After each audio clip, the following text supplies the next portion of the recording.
You're tuning into Black and White Sports on YouTube. The no-holds-barred truth on sports. The main event starts now. All right, Black and White Sports supporters, we're going to talk about the Commanders, Washington Redskins. We're going to talk about the Washington Redskins and more specifically Caleb Williams and the fact that I guess the Commanders have interest there, although I guess I don't understand how that's possible. Isn't there going to be a regime change there? I mean, that's what is so weird about these kind of stories. We're so far out from the draft, and new leadership is not even installed. We know Ron Rivera is dead man walking, for lack of a better way of putting it. And we're going to talk about what happened last night at the Holiday Bowl. In fact, we're going to start there because if I'm an NFL team, and while I acknowledge there are boxes that Caleb Williams checks that I like. He's played a hell of a lot of college football. Okay, great. Not a one-hit wonder, not a one-season wonder. I like that. He's won a lot of games. I like that too. Okay, that's a couple of the big things on the Parcells rule of quarterbacks. However, his record against top 25 defenses and his performances have been awful. And a lot of us already know the stat, but this was an article written after yet another loss against Utah.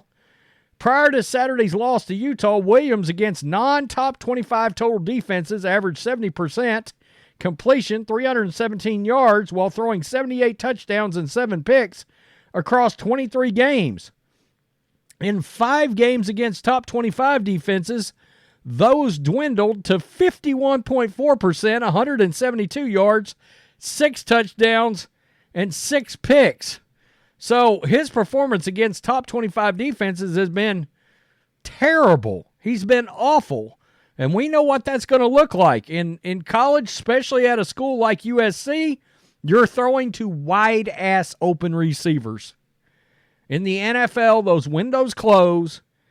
And we've also seen between that and what I consider to be how much fortitude, how much moxie do you have? Do you have that dog in you in the same way that somebody like Baker Mayfield's got that I am not going to quit, that Tom Brady, that Brett Favre, we all saw it. How much of that do you have in you? Okay, we've seen you break down on the side and pout and moan, and that's always going to be a red flag for me. You got to lead alpha-ass males in the huddle. So, I'm going to show you. This is Louisville. This is total defense in the NCAA. USC played Louisville last night. They were the 22nd ranked total defense in the country, folks. They were. And Caleb Williams, of course, he quit on his team, decided not to play in the Holiday Bowl. And his replacement went out there and set the world on fire. And that in itself, considering that Louisville was a number 16 team and a number 22 defense in the country, and Miller Moss, all he did was set a Holiday Bowl record. That's all he did. With Caleb Williams watching from the sideline, Miller Moss threw a Holiday Bowl record 6 touchdown passes in his first college start. And USC ended a frustrating campaign by beating number 16 Louisville 42-28 with Caleb Williams sitting on the sideline. I mean, that in itself, that performance, getting out on the field with other athletes that Caleb Williams played with, and he put up that performance in his first start in that offense. That would concern me as an NFL team. I'd be like, wait a minute. Caleb Williams struggled against top 25 defenses. This kid walks in his first start, throws 6 touchdowns in that offense against a top 25 defense in college. I'd be like, yikes, okay. That might bother me some. Again, that would have been a perfect opportunity for Caleb Williams to have went out there and tried to throw 6 touchdowns. If he would have thrown 6 touchdowns, against the top 25 defense, then he's shifting the narrative some. Okay? And could have helped himself. He didn't do that. So, let's get to the Commanders. Caleb Williams is widely considered the favorite to be the first player taken in the 2024 NFL Draft. And there may be at least one team that will look into trading up for the USC star. Yeah, because trading up to get quarterbacks works so often. Pretty much never works. I mean, I'm just being honest. The Washington Commanders appeared to have found their quarterback of the future when Sam Howell was playing at a high level earlier this season. Howell's play has slipped in recent weeks. However, he was benched in Washington's last 2 games. He now has lost his starting job heading into Week 17. Guys, I'm going to tell you why that's happened. Ron Rivera is a dead man walking. He's gone, okay? And is Sam Howell probably a better quarterback than Jacoby Brissett? Well, it's arguable, okay? But Jacoby is a veteran, and he can put 2 weeks' worth of film on tape. Ron Rivera is putting him out there, and he'll get 2 weeks' worth of film on tape, and Jacoby Brissett will turn that into $5 to $10 million over the next 2 seasons as a backup / bridge starter. Ron Rivera just did Jacoby Brissett a solid that veteran coaches that are headed out the door, that's got nothing to lose, he hooked up Jacoby Brissett for the next 2 years. And it's a hell of a classy move. It is. All right? Yeah, that's a classy move, but that's just probably what happened.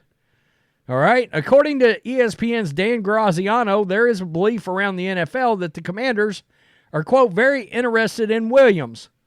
If the season ended today, the 4-11 Commanders would have the 3rd overall pick in the draft.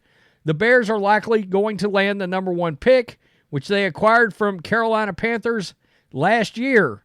The Panthers are 2-13 heading into Week 17. The Cardinals are 3-12, currently holding the number 2 pick.